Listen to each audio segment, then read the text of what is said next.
তো এখন আমি আছি রাজা কৃষ্ণচন্দ্র রাজবাড়ির সামনে।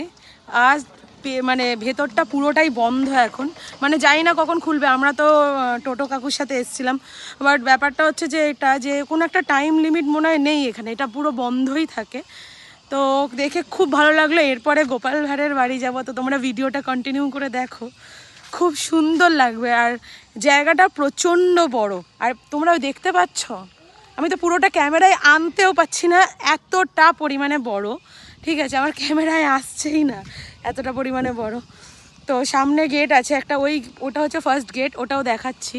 আর এইটা হচ্ছে এন্ট্রান্স, এইখান থেকে ঢুকতে পারা যায়। ঠিক আছে, তো এই দেখো, তোমরা দেখতে পাচ্ছ নিশ্চয়ই এবার এই গেটটা। হ্যাঁ, এইটা একটা গেট, ওটা দিয়ে ঢুকবো ডিরেক্ট। ওটা দিয়ে ঢুকে তারপরে এটা, আর ভেতরে যা মানে জিনিসপত্র আছে, রাজবাড়ি আছে, বাট রাজবাড়ি বন্ধ এখন। তো তাই জন্য বাইরে থেকে একটু দেখে চলে যাওয়া, আর কি করার আছে, ওটা তো বন্ধই থাকে, ওটা মনে হয় পারমিশনের ব্যাপার আছে কিছু। তো চলো তোমাদের রাজবাড়িটা ভালো করে দেখাই, দেখো।